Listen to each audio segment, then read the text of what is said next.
Bienvenue à On mise sur les différences. Mon nom est Francis Levin-Croteau et je suis votre animateur au cours de cette émission.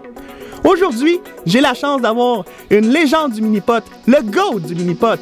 Et vous le savez, c'est un joueur et organisateur de tournois mini-pot qui organise aussi des tournois au nom de minipot.net. J'accueille aujourd'hui mon invité du jour, Carl Carmoni. Bien, merci de l'invitation, Francis, dans tes luxueux bureaux de Crowlève. Très bel emplacement, on est à l'aise. Fait que merci pour l'invitation. Ça fait plaisir, puis c'est un honneur de te recevoir parce que pour l'instant, tu vis des moments difficiles avec en 2023, t'as dû aller à l'hôpital pour des traitements? Oui, bien, c'est ça. C'est que le 4 février, la journée de mes 70 ans, je pétais le feu. J'avais mes 2 business, puis je roulais, puis j'étais en forme. Puis le lendemain, je m'ai levé, j'entendais plus rien des 2 oreilles. À rien, absolument à rien, mais aucun mal. Ça, quand tu as un changement drastique comme ça, puis tu n'as aucun mal, passe pas la question, c'est un cancer. Ouais. C'est une infection, ça fait mal. N'importe quoi d'autre, ça fait mal. Ouais. Fait que j'ai couru tout de suite. Je suis un des meilleurs spécialistes en audio. L'après-midi, à 1h, j'étais déjà au CUSUM pour des biopsies à froid. Et après l'étude, ils ont découvert que j'avais une masse cancéreuse qui appelle un nasolarynte entre l'oreille et deux choses. Et j'ai fini mes traitements là, récemment, sauf que les effets secondaires durent entre 1 et 40 ans. Oh, c'est beaucoup, ça! Entre 1 et 40 ans. La seule des 40 que je veux que ça revienne, c'est être capable d'envaler puis goûter à rien au moins. Okay. Pour l'instant, ça goûte la merde, ça goûte le poisson pourri, puis je pars dans la vallée, fait que je suis au liquide. Oui, et j'aimerais qu'on parle de tes meilleures années. Ça a commencé en 1970 jusqu'en 1974. Tu as fait tes débuts au mini-pot et tu as gagné beaucoup de bourses. Oui, bien, disons qu'en 1970, ça commençait le mini-pot. Moi, j'étais receveur pour les Midget 2A à la Chine. Avec mon lanceur, on a vu une nouvelle construction, un mini-pot, on ne savait pas c'était quoi. On a commencé à jouer là. C'est là, d'ailleurs, que j'ai rencontré mon épouse qui était sur le terrain ce soir-là, en 1970. On a commencé à jouer, on a commencé à faire des tournois, puis on a vu qu'il y avait des tournois à travers la province, et avec des tournois à 15 000 et 25 000 en bourse. On travaillait à 3 000 par année dans ce temps-là. Fait que j'ai commencé à faire des tournois à 110, 111, 112, 113. Je faisais entre 6 et 7 000 $ par année à jouer au mini-pot. Puis je gagnais 3 000 par année. Fait qu'en 113, j'ai lâché ma job comme courtier en douane. Et puis, j'ai juste joué au mini-pot. Je suis allé chez 11 000 $. Donc, 8 000 $ de plus que mon salaire à jouer au mini-pot. Mais en 74, exporté, ils ont retiré le commandite. Fait que ça a tout tombé à l'eau. On a retourné travailler. Oui, parce qu'on peut dire aussi que Jean-Benoît a créé le mini-pot, qui est le président fondateur de Mini-Pot. Il l'a créé en 70. Ça a été tes meilleures années, de 70 à 74 en tout cas. Ça fait partie de tes meilleures années. Oui. Puis, ensuite, de 74 à 85, il n'y a pas eu grand-chose à Mini-Pot. Absolument rien. Ils ont tout fermé quasiment. C'est ça. Il a resté peut-être une dizaine de terrains d'ouvert sur 125. Personne ne jouait. Même moi, je ne jouais plus. Puis on a redécouvert ça en 86. Jean-Benoît, il revenait avec une formule Coupe Mix. Il fallait que tu joues dans la ligue aux gens talons pour pouvoir jouer dans la série Coupe Mix. Mais moi, ma femme était enceinte en 86 de 8 mois. Pas question d'aller pratiquer au mini-pot à 8 mois de grossesse sur un terrain à 40 degrés. On est revenu en 90. Mais de 74 à 85, il n'y a rien eu. Ça a tout fait faillite. Lui, il a reparti son émission de TD avec le Coupe Mix.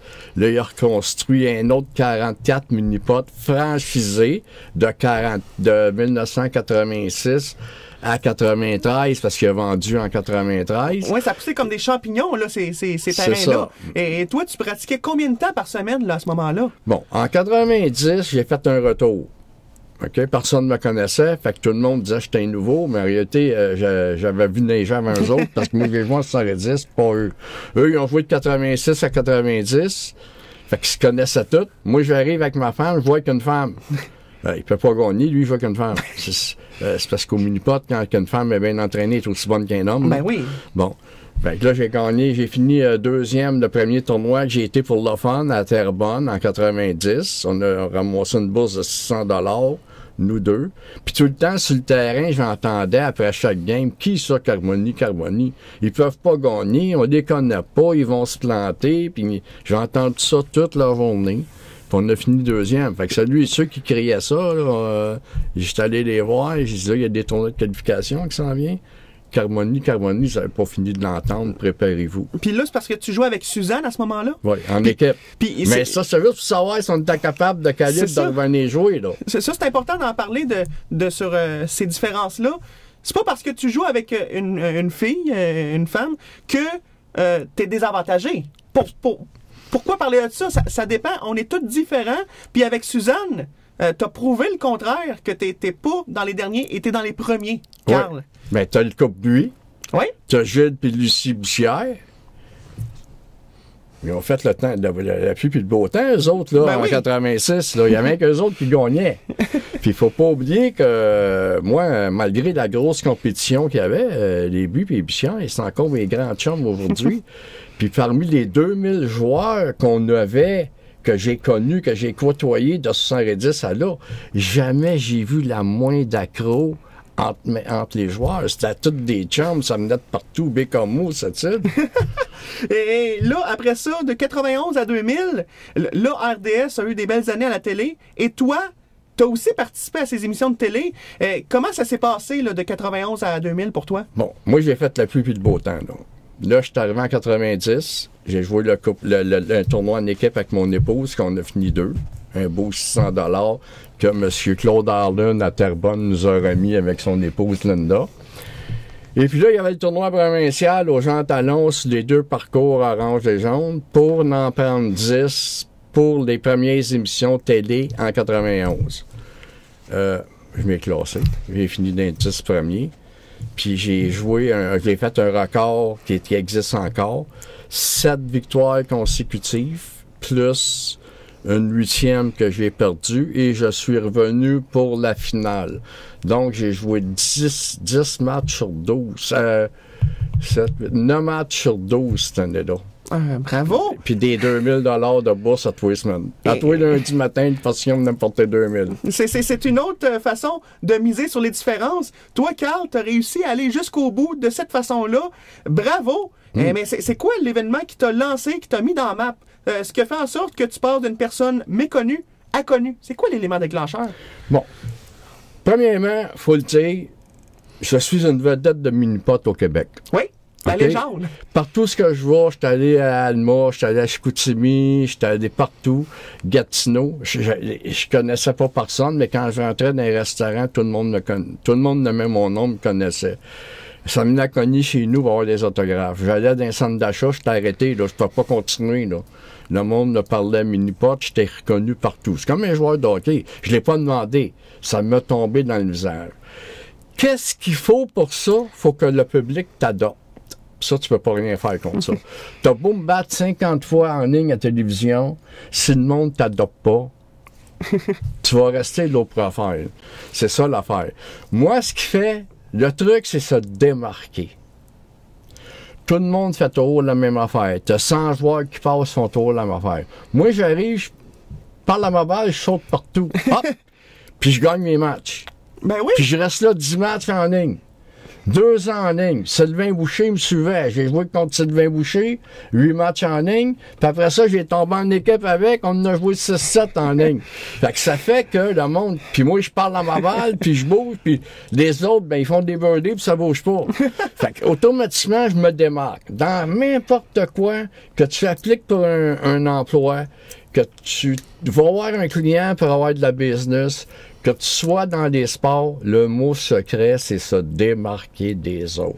Si tu trouves un moyen de rendre le service, si tu trouves un moyen de rendre ça intéressant, en faisant différent des autres, en te démarquant, tu sais que dans ma vie, moi, j'ai eu 4 jobs différents, j'ai passé 3 entrevues.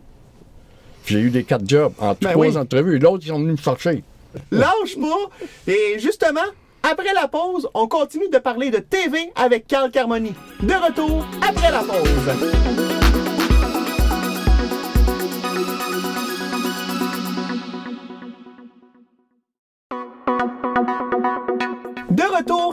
Premier sur les différences avec Carl Carmoni. Ben, bonjour, monsieur. Yes!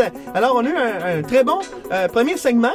Maintenant, on est au deuxième segment. C'est maintenant le temps de jouer à Wouf Wouf! Alors, Carl, qu'est-ce que ce jeu?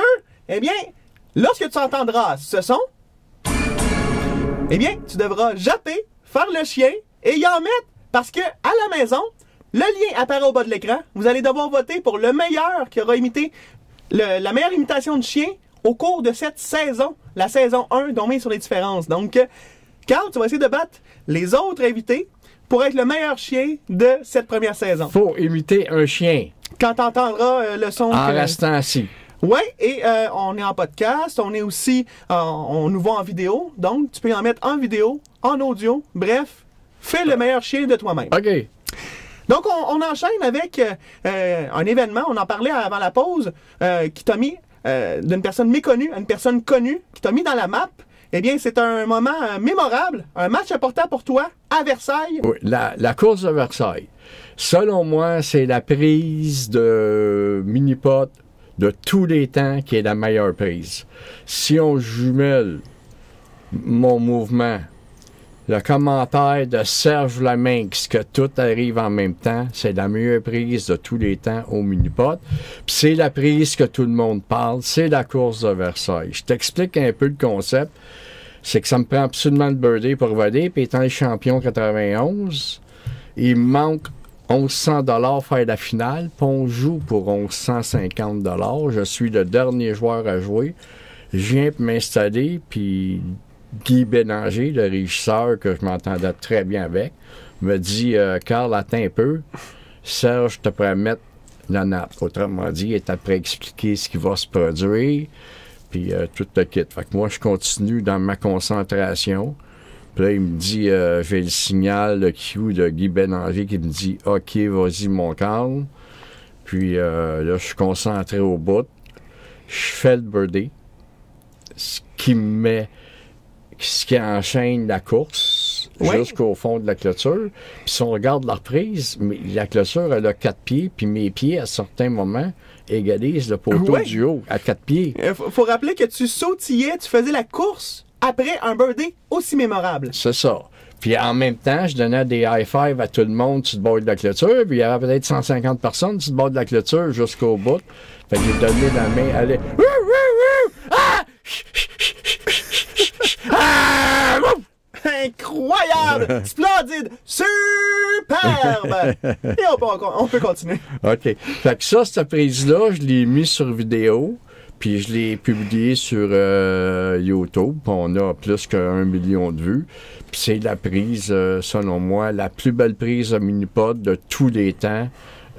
Cette prise-là. C'est mémorable. Et justement, cette prise-là, c'est sûr qu'on la retrouve dans ton DVD. Tu as un DVD avec les meilleurs birdies de Carl Carmoni. Oui, ce que j'ai fait pour financer, parce que mon épouse, il faut dire qu'en 2005, quand on a voulu sauver le mini-pod d'une vague creuse, qu'on ne voulait pas que les mini-pods se ferment encore, elle a investi 11 288 $ de 2005 à 2011 pour que j'aille dans des émissions, relancer le mini-pot, aller jouer avec mes fans. Je suis allé jusqu'à Chicoutimi, Rivière-du-Loup, à mes propres dépenses, là. Je veux dire, des fois, oui, je t'ai payé pour des promotions, mais quand c'était pour jouer avec tes fans, non. J'allais dans des émissions de radio sans cachet, télévision, on a reparti des tournois, mais ça me prenait, à un moment donné, faut que je le récupère, c'est 11 200 $. On a imprimé des t-shirts, on a fait mon DVD. Mon DVD, c'était 6 mois de montage, là. Wow. Parce que c'est des VHS que j'ai copié en DVD. Après ça, chaque moment, je mettais un DVD, je notais la prise, toutes les prises. Après ça, faire les prises, les meilleures prises de chacun, ça représentait 60...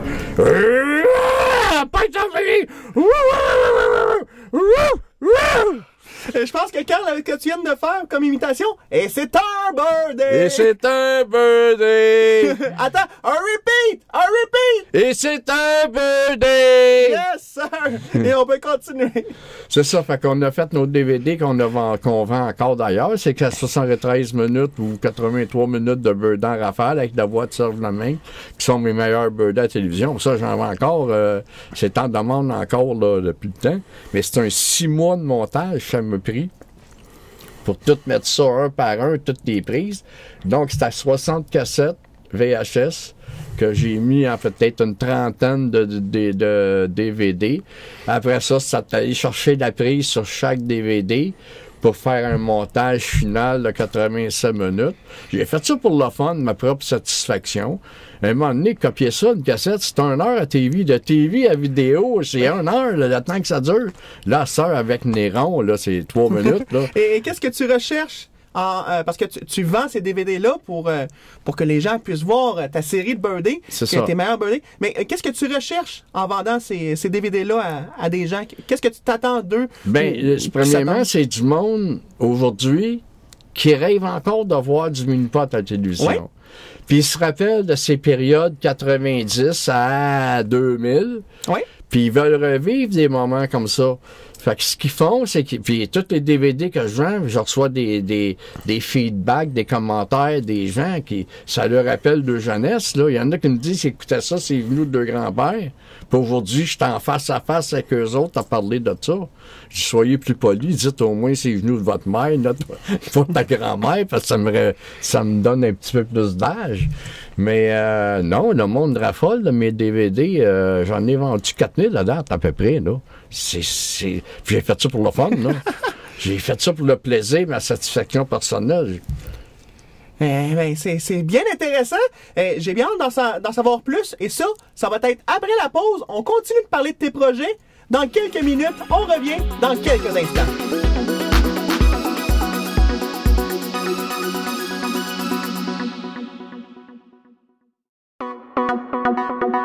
De retour à On met sur les différences, encore avec la légende, le GOAT du mini-pot, Carl Carmoni. Ben, bonjour Francis. Yes! Eh bien, on est maintenant au 3e segment de l'émission et on joue pas à Wouf Wouf. Non, je suis pas à Wouf Wouf, on joue après pas ce coup-là. Okay. On joue à Miaou Miaou. Ah, pas Miaou Miaou. Alors, Carl, je pense que tu viens de comprendre les règles. Mais j'entends Miaou Miaou, je fais le chat. Non, lorsque tu entendras ce son, tu feras le chat et en mettre parce que à la maison, partout où vous êtes, vous allez pouvoir aller sur le site qui apparaît au bas de l'écran et pouvoir voter pour le meilleur chat de la saison 1. Car la barre est très haute parce que j'ai vu les autres chats, puis on a des beaux petits minous. Ah ouais, ok, c'est beau. Mais des gros minous, des petits minous, il y en a de toutes les sortes. Emmenez-en des défis, je suis capable d'en prendre. Yes! Et un de tes défis, c'est ton livre. Oui, mon livre, ça, c'est hommage, encore une fois, à Simon Turcotte-Langevin, qui a fait la série web en 2014, qui a travaillé 6 mois comme un malade là-dedans. Il y en a qui me demandaient d'ailleurs comment c'est ça qu'il avait sa place à la Coupe Minipot RDS 2021. Je choisis du monde qui s'implique dans Minipot. Oui. Je choisis du monde qui joue dans mes tournois. Je pense que lui et son épouse, ils ont travaillé 6 mois, ils ont investi leur argent là-dedans pour nous donner une série web. C'est un cadeau qu'il nous fait. Et puis là, il a décidé, ça c'est un monsieur, c'est un ingénieur en électrique, Simon Turcotte. Lui, il est comme moi. Quand il part de quoi, c'est 500% dans le projet. Il a une tête de cochon, puis il va aller au bout de ses rêves. Puis c'est ce qui a donné un livre de 371 pages. Oui, c'est beaucoup de pages. Il y a aussi des graphiques à l'intérieur. Oui. On voit bien les présentations des trous pour le mini et le maxi. Qu'est-ce qui est vraiment le plus intéressant, selon toi, dans le livre, à faire connaître aux gens pour leur donner le goût, l'eau à la bouche? Bon, premièrement, ça parle de mes origines. Mes parents viennent de Cartanzare en Italie. Ils ont immigré ici. Et puis, ça parle de mes origines. Aussi, ça parle de mes exploits à la télévision. Puis ça parle de d'autres joueurs aussi, là, notre implication dans Minipot. Et puis, disons, il y en a pour 361. Miaou! Miaou! Miaou! Je suis certain que si on avait un peu plus de place dans le studio, tu te mettrais à sautiller et à faire la course et à taper dans la main à tout le monde. Mais j'ai hâte de rester assis. On peut continuer. Ouais, c'est ça. Fait que c'est un hommage que Simon Turcotte me fait. J'ai aucune redevance sur le livre, sauf que je l'en vends sur mon site. Tout l'argent va à Simon. Peut-être son tir, si Simon tire un profit, mais c'est un investissement que lui prend un risque financier. Peut-être que s'il fait un profit, je vais avoir une redevance sur les DVD qu'on vend avec le livre. Ben oui. Mais pas sur le livre. Fait que c'est lui qui a mis des efforts, c'est lui qui a pris encore quasiment un an pour l'écrire, puis c'est lui qui a fait les recherches, puis c'est lui qui vend, puis tout va à lui. Effectivement. Depuis 2005, toi et Suzanne avez créé des tournois Minipot et vous en faites encore aujourd'hui, cette année. En 2005, minipot.net a créé des tournois. Peux-tu m'en parler? Oui, bien, ce qui est arrivé, c'est que moi, j'ai vécu la débandade Minipot en 1974. Toutes les Minipots ont fermé. Bon, j'avais lâché ma job. On jouait juste à ça, Minipot tous les soirs, puis les fins de semaine. Donc, ça casse notre rythme de vie. Ça casse nos revenus aussi, parce qu'on est obligé de retourner travailler. Là. C'est plus pareil. C'est revenu en 86. Ça, en 1974, ça a tombé à cause qu'Exporté, ils ont retiré le commandite et la télévision. C'est revenu en 86, c'est construit 44 minipots. Il y a eu une débandade encore là en 2000 jusqu'à 2005. Puis moi, je voyais venir en 2004-2005 un autre creux que le peu de minipots qui restait, ces 44, ils étaient pour former. Et c'est quoi qui t'a donné le goût de repartir ça après 5 ans d'arrêt? Ben, ça me tentait de rejouer, puis ça me faisait mal au cœur d'avoir des mini-pots fermés. Je disais à ma femme, on va sauver ça. On va se fier sur une formule que nos fans qui nous suivent depuis longtemps, on va leur permettre de jouer avec nous autres, avec des formules justes et équitables, peu importe, bon, pas bon, t'as autant de chances de gagner. Peu dispendieux, 15$ un tournoi, puis un débutant, ça coûte 25 pour la journée. Ça lui donne des rabais à la pratique à l'année longue. Je dis, on peut pas se tromper. Puis non, s'il m'allait faire des émissions de radio et télévision, on m'est servi de mes contacts, Sébastien Diaz, puis tout ça là, François Trépanier, pour m'impliquer dans les réseaux, pour aller parler mini-pot. Puis, effectivement, ben, on a récupéré 900 joueurs. Ben, 900 joueurs qui jouent dans un tournoi, qui emmènent leur famille, leurs amis pour pratiquer. Ben, ça fait beaucoup d'argent dans les mini-pots, ça, qui remonte le chiffre d'affaires.